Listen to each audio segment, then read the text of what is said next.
नमस्कार। The credible history पे आज हम एक नया शो शुरू कर रहे हैं इतिहास पर। इतिहास गा रहा है।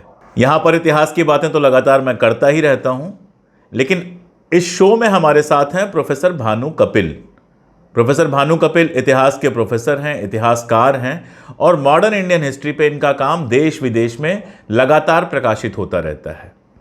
आपने मॉडर्न इंडियन हिस्ट्री में जो कुछ तमाशे चल रहे हैं उस पर लगातार लिखा है, लगातार बात की है और एक विशेषज्ञ के रूप में जाने जाते हैं। तो हमने सोचा कि अपनी बातों के साथ साथ जरा एक विशेषज्ञ से, एक इतिहासकार से ये समझते हैं कि आजकल जो चल रहा है गांधी के बारे में, नेहरू के बारे में, पटेल के बारे में, ये तमाम सारी कहानियां फैलाई जा रही हैं, उसका सोर्स क्या है और उसमें सच्चाई क्या है।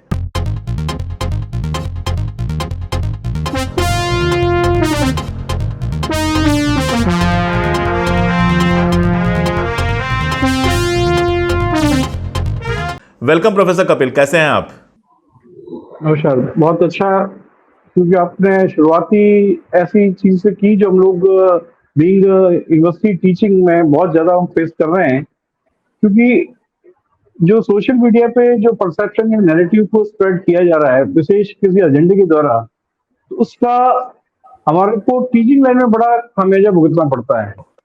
सबसे पहले तो हमको बच्चों को एक तरह से उनको एक इंडक्शन या सेंसिटाइज करना पड़ता है कि रियल हिस्ट्री अलग है, बुक्स में चीजें अलग लिखी हुई है, रिसर्च अलग तरह की है और परसेप्शन और जो नैरेटिव क्रिएट किया जा रहा है वो बिल्कुल ही डिफरेंट है।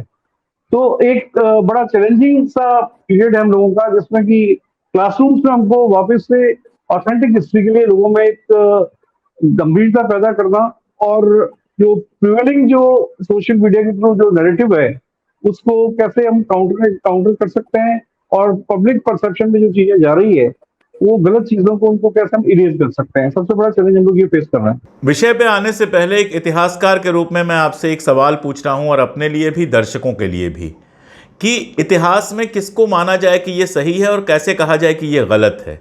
क्या वो सोर्सेज होते हैं जिनसे इतिहास को आप लोग उठाते हैं, जिनसे मानते हैं कि ये सही इतिहास है, ये ऑथेंटिक है, और क्या वो होता है जिसको आप फेक मानते हैं? मेथोडोलॉजी की बात मैं कर रहा हूं सर। हाँ, सबसे इम्पोर्टेंट चीज है इतिहास के लिए बहुत ही जिसको कह सकते हैं कि ऑथेंटिक सोर्सेज हमारे सामने बहुत खुली किताब की तरह अवेलेबल है। अगर हम ब्रिटिश पीरियड की बात करें, हम राष्ट्रीय आंदोलन से संबंध में जो सबसे ज्यादा परसेप्शन क्रिएट किया जा रहा है, मिडिवल इंडियन हिस्ट्री के जो सबसे ज्यादा रॉन्ग परसेप्शन क्रिएट किए जा रहे हैं, इनके अंदर सोर्सेज बड़े क्लियर कट हैं। अगर प्राचीन भारत और मध्यकालीन में भारत की बात करेंगे तो शिलालेख मिलेंगे, पुरातात्विक साधन मिलेंगे और विदेशी यात्रियों का विवरण मिलेगा और उसके अलावा समकालीन लेखकों का लिखा गया साहित्य मिलेगा। तो उसमें हम और कई सारे आसपास के एविडेंसेस से, दूसरे देशों में मिलने वाले सबूतों से एक हम आपस में क्रॉस एनालिसिस, क्रॉस एग्जामिन करके हम किसी हद तक एक लॉजिकल एजम्पशन के साथ उस इतिहास का निर्माण हम करने में सफल सिद्ध होते हैं। और जब हम बात आधुनिक भारत की करते हैं जिसमें कि सबसे ज्यादा आज के कार्यक्रम कुछ गड़बड़ी देख रहे हैं, उसके सोर्सेज बड़े क्लियर कट है। जैसे कि हम बात करते हैं तो पहले गवर्नमेंट सोर्सेज होते हैं, रिकॉर्ड्स होते हैं, जैसे ब्रिटिश इंटेलिजेंस रिपोर्ट्स हैं, होम पॉलिटिकल फाइल्स है, होम पब्लिक फाइल्स हैं। मैन्युस्क्रिप्ट सेक्शन में जाकर के देखते हैं तो काफी सारे कॉन्फिडेंस उस काल के मिलते हैं, ऑर्गेनाइजेशन के रिकॉर्ड्स मिलते हैं, सरकारी रिपोर्ट्स मिलती है। सब कुछ एक तरह से ओपन बुक की तरह चीजें सामने खुली सामने हमारे को मिलती है।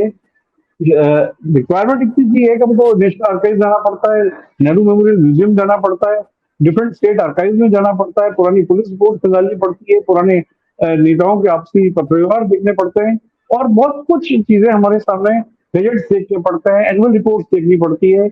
बहुत सारी चीजें हमारे सामने अवेलेबल है जिनके बेसिस पर हम ऑथेंटिक हिस्ट्री मतलब लिख सकते हैं और उनकी जानकारी लोगों को दे सकते हैं।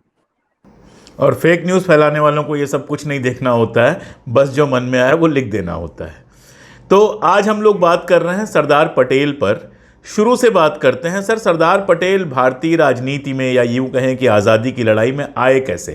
सरदार पटेल एक ऐसी पर्सनैलिटी है जो बहुत ज्यादा क्यूरियोसिटी पैदा करती है और उनके जो अपनी बेबाकी के साथ उनके जो विचार होते थे और बहुत ही जिसको कह सकते हैं रियलिज्म के साथ उन्होंने अपनी राजनीतिक जीवन को जिया, उस चीजों से कई बार कुछ ऐसी सिचुएशंस पैदा हुई जिसमें बहुत सारे अपने सहभागियों के साथ वो उनके विचार मेल नहीं खाते थे, और कहीं पे वो मेल खाते थे, कहीं पे वो चीजों को आगे लेके जाते थे। तो उन उन डिफरेंसेस को, उन चीजों को लोगों ने उठा करके एक इस तरह का नैरेटिव गढ़ने की कोशिश की कि सरदार पटेल जो थे वो गांधी के खिलाफ थे, सरदार पटेल नेहरू के खिलाफ थे, सरदार पटेल हर किसी जो चीज थी उसके खिलाफ थे। यानी कि कांग्रेस के आइडियोलॉजी के खिलाफ तक उनको खड़ा करने का प्रयास किया जा रहा है, जिसके लिए वो आजीवन उन्होंने संघर्ष किया। सरदार पटेल की शुरुआत एक एडवोकेट के तौर से होती है, और शुरुआती दौर में वो गुजरात में काम करते हैं, और 1915-16 के एक समय में वो करीब करीब एक्टिव पॉलिटिक्स में वो शुरू हो जाता है, अपना काम करना शुरू कर देते हैं। शुरुआती स्तर पे वो लोकल लेवल पे काम करते हैं, फिर धीरे धीरे उनका जो वकालत का अनुभव बढ़ता है और उनका राजनीतिक संपर्क बढ़ना शुरू होता है। तो शुरुआती दौर में वो गांधी के संपर्क में आता है गुजरात सभा के अंदर। उसके बाद वो वहाँ के किसानों के मुद्दों को देखने लगते हैं, वहाँ के दूसरे लोगों को मुद्दे को देखने लगते हैं, क्योंकि वो एक पाटीदार समुदाय से वो आते हैं। और पाटीदार वहाँ के एक, जिसको कह सकते हैं कि एक बहुत ही स्ट्रॉन्ग एक एग्रीकल्चर क्लास है, और जिसको कह सकते हैं पटेल ने तो अपने लिए यहाँ तक कहा था कि मेरा तो कोई कल्चर ही नहीं, मेरा सिर्फ एग्रीकल्चर है। यानी कि वो अपने आप को बहुत ज्यादा कनेक्ट फील करते थे भारत के जमीनी, यानी कि किसानों से, और किसानों के लिए संघर्ष से उनकी जीवन की शुरुआत होती है। वो कोई खेड़ा का सत्याग्रह हो, चाहे आगे जाके बारडोली का मामला हो, हर जगहों पे उन्होंने जो कार्य किया वो किसानों में, जमीनी लोगों के बीच में रह करके काम किया।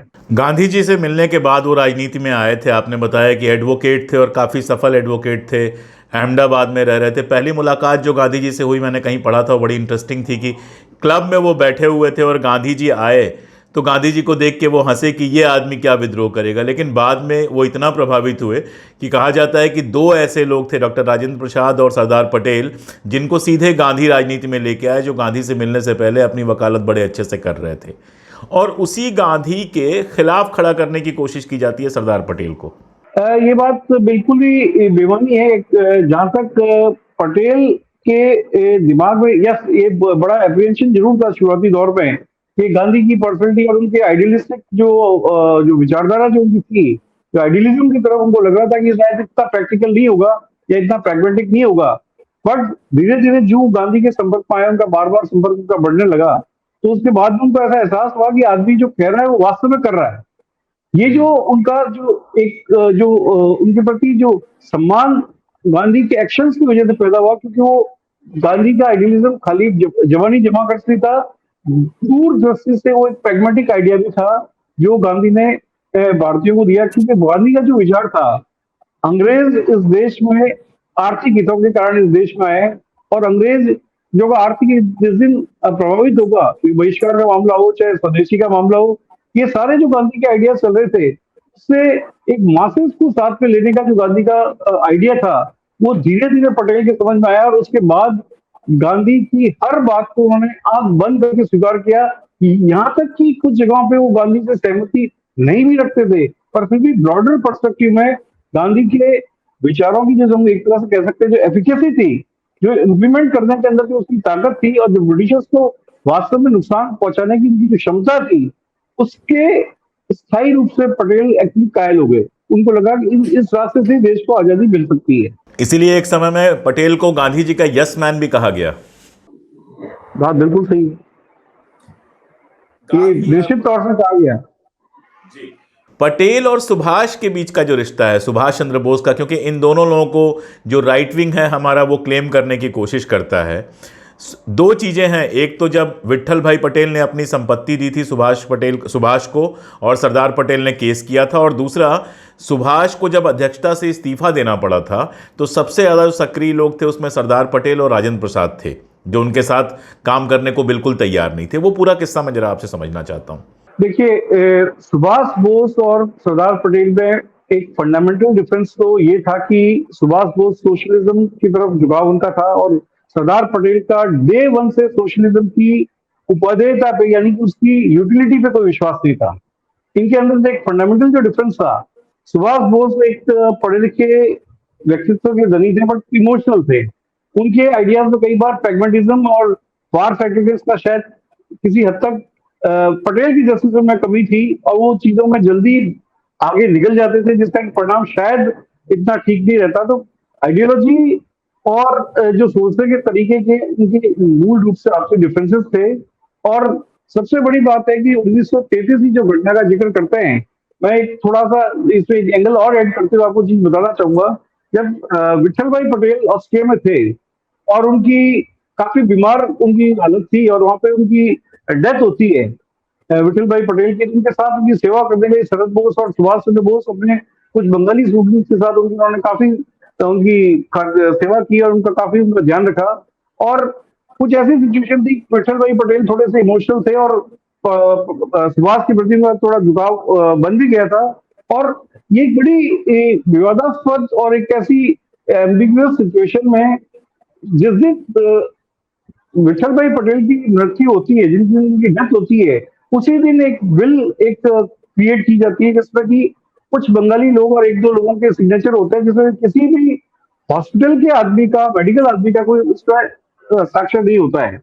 जब विठल भाई पटेल की डेड बॉडी को इंडिया लाया जाता है, बॉम्बे में उनका उनके अंतिम संस्कार के लिए उनको लाने की कवायद की जाती है, तो उस वक्त जो बिल को लेकर के जो व्यक्ति आते हैं, वो उनके सामने एक प्रश्न रखते हैं कि पटेल उनसे एक जेल के अंदर होते हैं और जेल के अंदर से वो बात कहते हैं भी ये बिल के अंदर कई सारे इश्यूज है, जिसमें बंगाली वहां दूसरे कई सारे विठल भाई पटेल के मिलने वाले लोग मौजूद थे, उनके इसमें हस्ताक्षर क्यों नहीं है, उसमें क्यों मेडिकल आदमी के हस्ताक्षर इसमें नहीं है।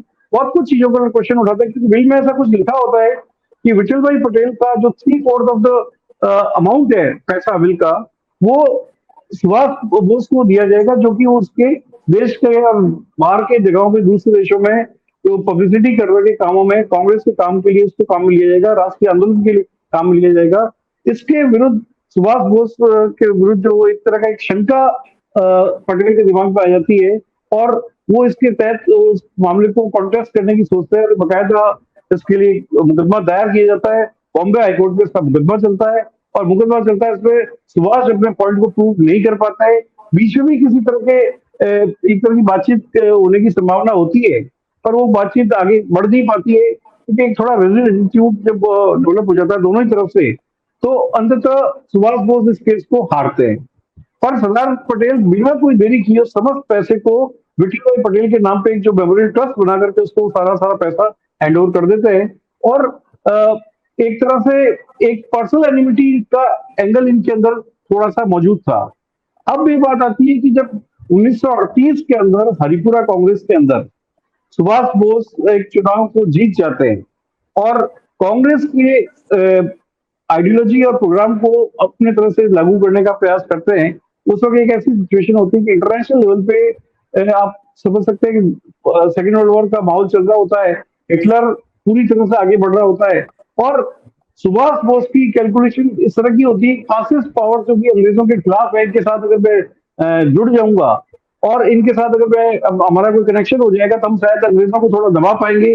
दूसरी तरफ उनके दिमाग में ये भी चल रहा होता है कि भारतीय कैपिटलिस्ट क्लास है जो पूंजीपति वर्ग है उसकी भी खिलाफत किया जाए। तीसरा उनका मामला होता है देसी रियासतों के अंदर भी आंदोलन को छेड़ दिया जाए। तो ऐसे ही कॉम्प्लेक्स सिचुएशन में गांधी और सुभाष के बीच में कुछ फंडामेंटल डिफरेंसेस पैदा होते हैं। उनको लगता है कांग्रेस इस कार्यक्रम के जरिए आगे नहीं बढ़ सकती और देश के आंदोलन के वक्त पहला शत्रु अंग्रेज है। हम बहुत सारे फ्रंट एक साथ नहीं खोल सकते और एक तरह से कांग्रेस को इस तरह से लड़ाई के मार्ग पे लेके जाते हैं या बिल्कुल इसको वॉर की तरफ लेके चले जाते हैं, तो हो सकता है अंग्रेजों का जो दमन चक्र है क्रश करके पूरी तरह से कांग्रेस को आइडियोलॉजी को प्रोग्राम को डिसमेंटल कर दे। तो इसके लिए एक तरह का आपसी वैचारिक विरोध शुरू होता है और हरिपुरा कांग्रेस के बाद सुभाष बोस जितने भी हैं वो अपने सेकंड कैंडिडेचर के लिए उन्हें जिद पे आ जाते हैं और ऐसी सिचुएशन होती है कि सुभाष बोस को काउंटर करने के लिए उस वक्त क्योंकि माहौल ऐसा होता है, सोशलिस्ट काफी पॉपुलर होते हैं, यंगस्टर्स में सुभाष की पॉपुलरिटी बहुत ज्यादा होती है और जो हरिपुरा कांग्रेस में जीत मिलती है उससे साबित हो जाता है। तो पटेल को लगता है कि इलेक्ट्रॉनिक तो इनको हैंडल करने में दिक्कत आएगी, जबकि कोशिश बहुत करते हैं पट्टाभी सीताराम रवैया को कैंडिडेट बनाते हैं त्रिपुरी कांग्रेस में 1939 में। और उसके बावजूद सुभाष बोस बीमार भी होते हैं, आपसी काफी क्रॉस एक्सचेंज होता है, हीटेड लेटर्स आपस में लिखे जाते हैं, गांधी और सुभाष के बीच में काफी लेटर्स लिखे जाते हैं। क्रॉस सोर्स करके जो किताब है वो इन लेटर से भरी पड़ी है, बात काफी सारा लिटरेचर इस पे लिखा गया है। मेरी खुद की भी एक ई बुक पर लिखी थी सुभाष एंड गांधी एंड लॉगरहेड्स, उसमें काफी चीजों को हमने डिटेल से इसको लिखा है। इससे सबसे बड़ी चीज इसमें आती है कि त्रिपुरी कांग्रेस में सुभाष बोस कैसे भी करके अपने बंगाली समर्थकों के जोर पे और सोशलिस्टों की मदद से सरकार बना लेते हैं। पर जो जो इंटरनेशनल लेवल पे सिनेरियो चेंज होता है, वर्ल्ड वॉर आगे बढ़ना शुरू होता है, माहौल एकदम से 39 में करीब करीब वर्ल्ड वॉर के दहलीज पर पहुंच चुके होते हैं दूसरे विश्व युद्ध के। और उस वक्त तक जो गांधी का आइडिया होता है कि कांग्रेस को सुभाष का नेतृत्व कहीं गलत रास्ते पे ना ले जाए, हो सकता है वर्ल्ड ओपिनियन हमारे खिलाफ हो जाए, बहुत कुछ चीजें इसमें इन्वॉल्व हो जाती है। और सुभाष को सहयोग करने के लिए कांग्रेस की जो वर्किंग कमेटी होती है वो तैयार नहीं होती और एक आपस में एक थोड़ा डेडलॉक चलता है और कहा जाता है कि सुभाष को अपनी वर्किंग कमेटी बनाने की छूट मिलनी चाहिए और सुभाष उस तरह की कोशिश करते हैं। पर एक जिसको कहते हैं कि सरदार पटेल का जो कंट्रोल था, जिसको कि हम कहते हैं रियल हाईकमांड शब्द वहां से निकला था एक्चुअली, ये जो कोई होता हाईकमांड शब्द, ये 1939 के वक्त जो वर्किंग कमेटी ने कांग्रेस प्रेसिडेंट के सामने अपनी ताकत दिखाई, यानी कि सुभाष विद इन कांग्रेस में रहते हुए, प्रेसिडेंट रहते हुए जो चीज करना चाहते थे एक तरह से वो करने में सक्षम नहीं हो पाए और डेडलॉक हुआ। और जो सुभाष को जो डिसिसिव डिफीट मिली, बीइंग प्रेसिडेंट रहते हुए वो जो काम करना चाहते थे वो नहीं कर पाए, उसके पीछे सिर्फ और सिर्फ एकमात्र व्यक्ति थे सरदार पटेल। और सरदार पटेल के जो स्ट्रॉन्ग लॉजिक थे और गांधी का जो आइडिया था, एक एक होलिस्टिक पिक्चर को देखते हैं तो यहाँ तक कि ये सोशलिस्टों को भी सुभाष से पीछे हटना पड़ा, कांग्रेस सोशलिस्ट थे उनको भी सुभाष से पीछे हटना पड़ा। और जवाहरलाल नेहरू जो सबसे ज्यादा नजदीक थे सुभाष बोस के, उनको भी सुभाष के प्लान के अंदर एक थोड़ी कमी नजर आने लगी। और ये जो आपस में जो ये आपस में जो उनका विवाद था, या जो जिसको कह सकते हैं कि आपस में जो मतभेद शुरू हुए वैचारिक, ये निजी स्तर पे कहीं पे भी एग्जिस्ट नहीं करते थे। गांधी और सुभाष का आपस में सम्मान बरकरार था। ये वही सुभाष थे जिन्होंने बाकी फॉरवर्ड ब्लॉक बनाई और फॉरवर्ड ब्लॉक के बहुत सारे नेताओं को सुभाष सरदार पटेल ने भारत जब आजाद हुआ तो ऊंचे ऊंचे पदों पर स्थापित किया। ये वही सरदार पटेल थे जिन्होंने सुभाष बोस ने जो आगे आजाद हिंद फौज बनाई, उसके बाद में जो आजाद हिंद फौज के जो फौजी थे, जो एक बार जब वॉर में हार चुके थे, आत्मसमर्पण कर चुके थे और लाल किला ट्रायल हो चुका था, उसके बाद आजाद हिंद फौज के लोगों के रिहेबिलिटेशन के लिए, उनको मुआवजा देने के लिए, उनको सेटल करने का सरदार पटेल ने व्यवस्थित रूप से काफी प्रयास किया, जो कि ये दिखाता है पटेल के दिमाग में सुभाष के प्रति व्यक्तिगत द्वेष कम था। ये राजनीतिक विचारों को लेकर उनमें आपस में जरूर डिफरेंसेस थे और ये अलग तरह की ये सिचुएशन थी।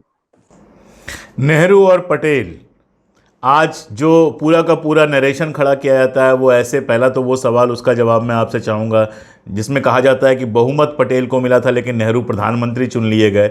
अब प्रधानमंत्री तो नेहरू 1947 में बनते हैं, जिसका कोई चुनाव नहीं हुआ था, कांग्रेस अध्यक्ष का बेसिकली चुनाव था। आप विस्तार में बताएंगे उसका पूरा मामला। और दूसरा ये कि कश्मीर से लेके बाकी सारे मामलों पे ये कहा जाता है कि पटेल की चली होती तो ऐसा होता वैसा होता। पटेल और नेहरू के बीच में लगातार दुश्मनाना संबंध साबित करने की कोशिश की जाती है। देखिए, मैं एक सेंटेंस में इसके बारे में कहना चाहूंगा कि डिफरेंसेस विद इन कंसेंसस वाली सिचुएशन थी। डिफरेंसेस विद इन कंसेंसस यानी कि पटेल और नेहरू का ब्रॉटअप और उनका बैकग्राउंड बिल्कुल ही अलग अलग परिवेश में हुआ, और जबकि वो एक दूसरे के लिए पूरक थे, कॉम्प्लीमेंट्री थे। और भारत को, मैंने यहां तक इसके ऊपर अपना एक आर्टिकल भी लिखा जिसमें कि डम्बिनेट एट द लॉगरेट्स, उसके अंदर एक डिटेल एक्सप्लेन करने की कोशिश की कि उस दौर में ऐसी कई सारी घटनाएं हुई जिसमें सिचुएशन कॉम्प्लेक्स थी, जिसमें कई जगहों पर पटेल का साथ नहीं चाहते हुए भी नेहरू ने दिया और कई जगहों पर नेहरू का साथ कहीं नहीं चाहते हुए भी पटेल ने दिया, क्योंकि कंट्री उनके लिए इंपॉर्टेंट थी, राष्ट्रवाद उनके लिए इंपॉर्टेंट था, देश की समस्याएं उनके लिए इंपॉर्टेंट थी और सामूहिक हल इसके लिए इंपॉर्टेंट था। मैं तो आपको यहां तक चीज कहने की कोशिश करूंगा कि जो आज नैरेटिव क्रिएट करने की कोशिश की जा रही है एंटी कांग्रेस या एंटी नेहरू के नाम पे, पटेल को बार बार खड़ा किया जाता है, यानी कि इतिहास के अंदर जाकर के आइकन्स को एक दूसरे के खिलाफ खड़ा करने का प्रयास किया जा रहा है। क्योंकि आज की तारीख में जो हम देखते हैं, वर्तमान जो दल सत्ता में है उनके अपने आइकन्स ना होने की वजह से और उनके आइकन्स का जो राष्ट्र के प्रति जो भूमिका रही है, वैसे वो सावरकर की हो, चाहे गोलवलकर की हो, चाहे हेडगेवार की हो, वो जो भूमिका रही है थोड़ी सी, जिसको कह सकते हैं कि राष्ट्रवाद के साथ या देश के आंदोलन के साथ उनकी भूमिका नगण्य सी रही है। उन परिस्थितियों में वो पटेल के रूप में वो एक्चुअली मिसकोट करते हैं, पटेल को बार बार ढूंढने की कोशिश करते हैं कैसे उन्होंने नेहरू का अपोजिशन किया। पहली बात तो हम ये समझ रहे हैं, पटेल और नेहरू इंसेपरेबल थे।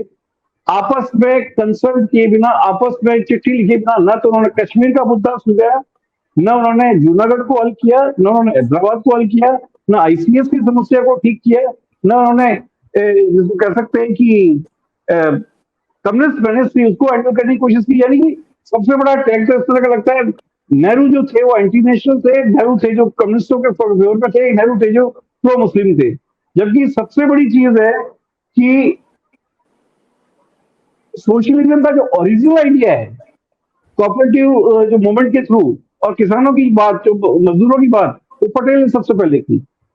और नेहरू उत्तर भारत के सामंतवाद से बड़े इन्फ्लुएंस थे और उनके दायरे में था कि उत्तर भारत के जो सामंतवाद से सबने नकारात्मक रूप में भारत में फैला और उन्हें किसानों के साथ का शोषण किया, जो गरीब तबके का शोषण किया, तो उससे नेहरू बड़े अफेक्टेड थे। इन दोनों के अप्रोच करने के तरीके में फर्क था, जबकि बेसिकली डिसीजन इनके जो आगे तक हुए थे करीब करीब एक जैसे गए। हम सबसे पहले मुद्दे को उठाने की कोशिश करेंगे भाई ये नैरेटिव क्रिएट करने के पीछे जिम्मेदार लोग कौन थे। ये हमको सबसे पहले ध्यान रखने की जरूरत है। पटेल की ऑर्गेनाइजेशन पे पकड़ थी, पटेल की पकड़ थी, पार्टी की मशीन पे पकड़ थी, और भारत जब आजाद हो गया पटेल की पकड़ ब्यूरोक्रेसी पे थी। और ये जो चीजें थी पटेल को बहुत रियलिस्टिक बनाती थी और ग्रास रूट पॉलिटिक्स, जिसको कह सकते हैं कि श्रूड पॉलिटिशियन के तौर पे पटेल को स्थापित करती थी।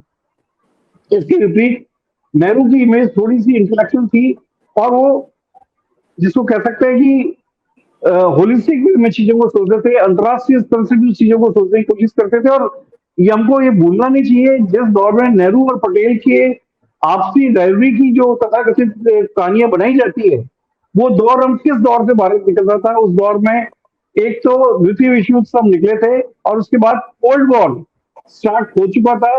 भारत में मित्र राष्ट्रों की सेनाएं तक मौजूद थी। कश्मीर का मुद्दा हो, चाहे हैदराबाद का मुद्दा हो, चाहे जो भी डेलिकेट मामले थे, उसमें किसी भी तरह का मिस जजमेंट, किसी भी तरह का जो डिसीजन में कोई गड़बड़ी होती तो वो अंतर्राष्ट्रीय रूप से हमको काफी भारी पड़ सकती थी। तो हम शुरुआत आपको इस बारे में करना चाहेंगे। सबसे पहले कश्मीर, जो कि सबसे ज्यादा विवादास्पद बनाने की जिसकी कोशिश की गई, उस मुद्दे से करते हैं।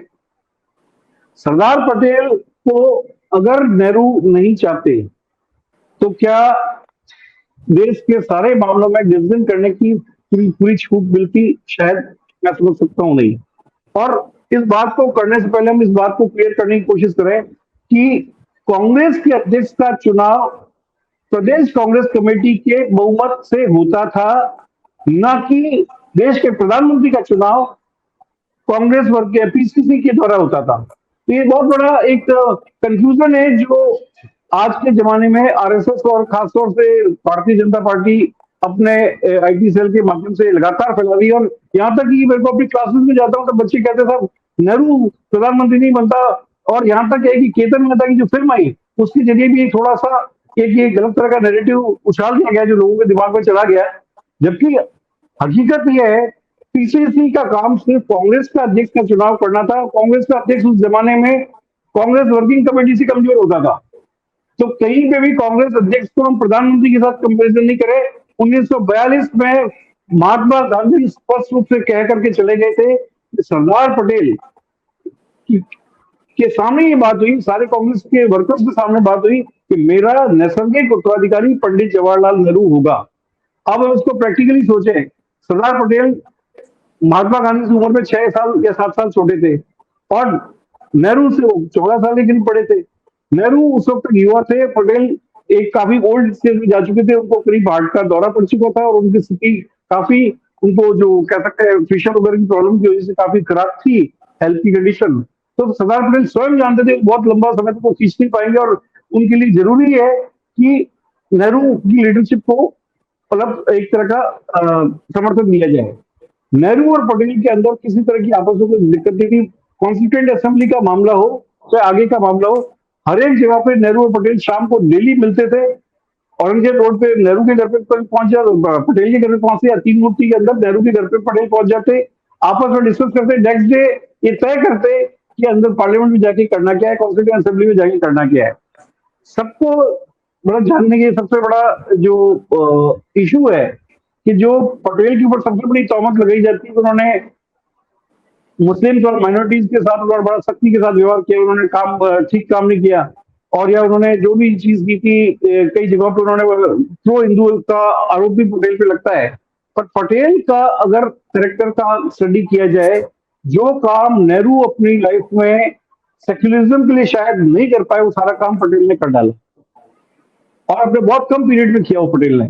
सबसे बड़ा तो जो संविधान सभा बनी थी, उसमें जो संविधान के अंदर जो बिल लाया गया माइनॉरिटी की सेफ्टी के लिए, और खासतौर से जो एडवाइजरी कमेटी के जो पटेल मुखिया थे और फंडामेंटल राइट्स की कमेटी के जो पटेल मुखिया थे, उन्होंने सबसे बड़ी जो चीज की कि माइनॉरिटीज को ये राइट दिया कि वो अपने धार्मिक संस्थाएं चला सकता है, धार्मिक एजुकेशन इंस्टीट्यूशन वेदर मदरसे हो चाहे क्रिश्चियन मिशनरी स्कूल्स हो, वो अपने मर्जी से खोल सकते हैं, और उसके अलावा उनको सारी छूट, और यहाँ तक कि अपने धर्म का प्रचार कर सकते हैं, ऐसी छूट पटेल ने अपने विशेष बिल के जरिए दी, जो कि 29वां और 30वां जो आर्टिकल हमारे संविधान का है, उसमें आज उस पटेल की वजह से वो सब कुछ चीजें मौजूद है। उसके अलावा जो पटेल का जो सबसे बड़ा योगदान है कि जो कश्मीर की जो हम बात करते हैं, शुरुआती दौर में पटेल को थोड़ा कश्मीर की चीजों के बारे में थोड़ा आइडिया थोड़ा सा कम था। फिर पटेल ने अपने जो अधीनस्थ जो आईसीएस अफसर थे, जो उसको उनको आगे जाकर वो आईएएस में कन्वर्ट किया, उन आईएएस ऑफिसर्स की मदद से, वेदर वी शंकर हो चाहे वीपी मेनन हो चाहे दूसरे कई सारे लोग हो, गोपाल स्वामी अयंगर हो, इन सब की मदद से पटेल ने जब ये इनपुट लेना शुरू किया कि कश्मीर की प्रॉब्लम है क्या, कश्मीर की प्रॉब्लम एक वास्तव में एक इंटरनेशनल लेवल की प्रॉब्लम क्रिएट हो चुकी थी। ये जरूर एक पटेल के मन में ही था कि इस मैटर को यूएन में ले जाना नहीं चाहिए था, उनकी व्यक्तिगत सोच थी, पर उन्होंने हर कदम में नेहरू का साथ दिया। यहाँ तक कि श्यामा प्रसाद मुखर्जी जो कि जनसंघ के मुखिया थे, उन्होंने तक कश्मीर के मामले में पंडित नेहरू के स्टेटमेंट का समर्थन किया, और वो उन्होंने ये बात स्वयं पार्लियामेंट में कही, यानी कॉन्स्टिट्यूएंट असेंबली में इस बात को मानी कि उन सब डिसीजंस के वो सहभागी थे, party to the decision taken by the prime minister of India. और जो चीजें हुई थी कश्मीर की, वो एक अलग तरह की सिचुएशन थी। कश्मीर की समस्या के लिए ज्यादा जिम्मेदार महाराजा हरि सिंह थे, जिन्होंने की 15 अगस्त 1947 तक document of accession of state पे हस्ताक्षर नहीं किए।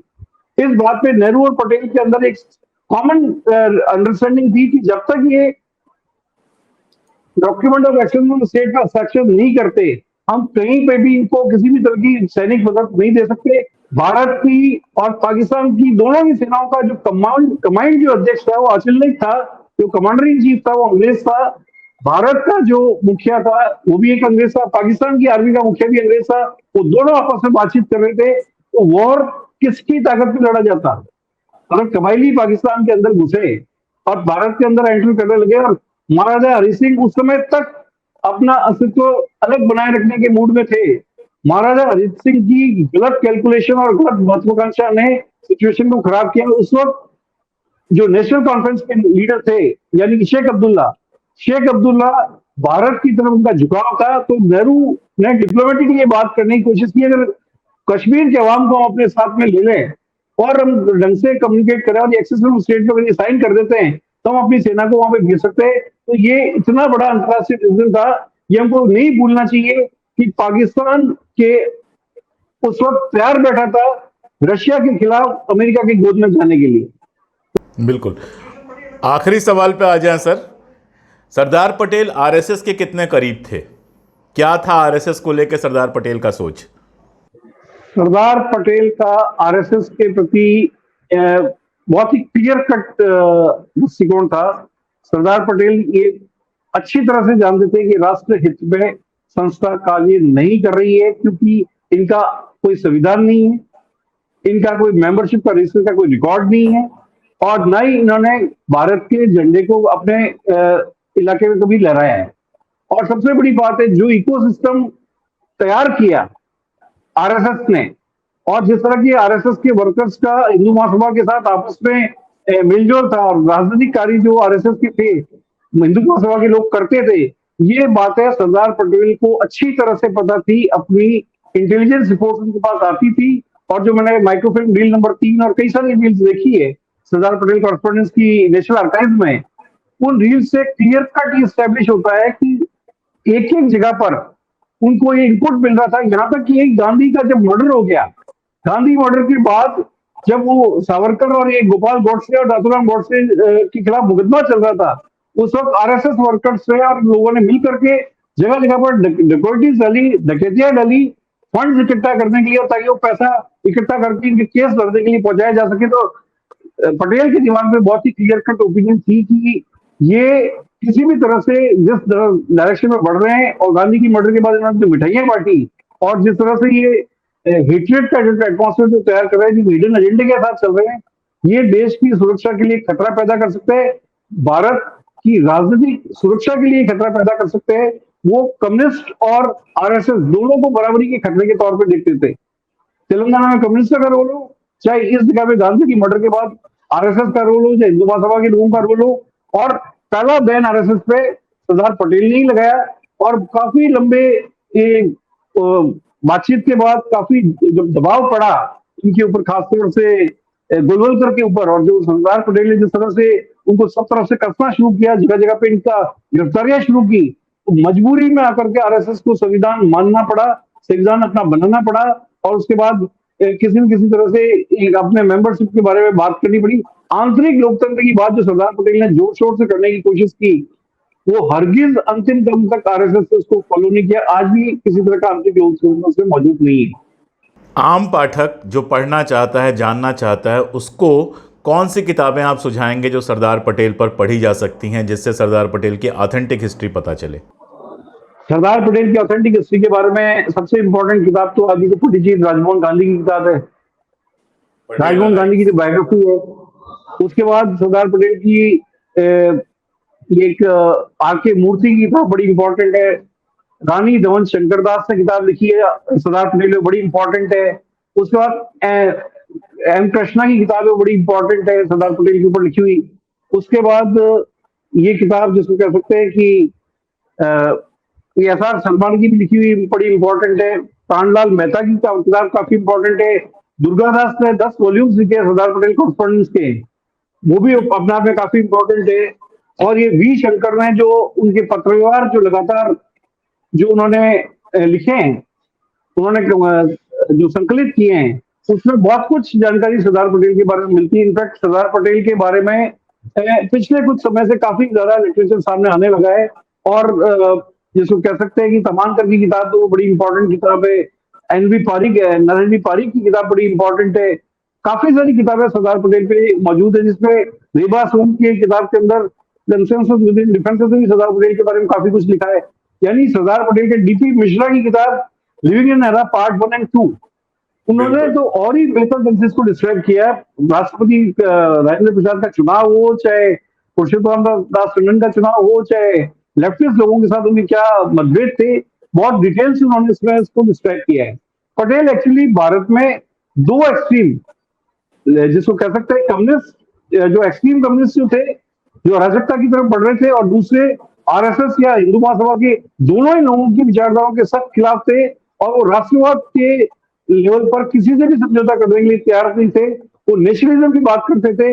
नेहरू के साथ उनका किसी भी प्रकार का व्यक्तिगत मतभेद कभी नहीं रहा, और हर वक्त नेहरू को हर डिसीजन में उन्होंने सपोर्ट किया। और सबसे इंपॉर्टेंट, धारा 370 was drafted at Patel residence itself.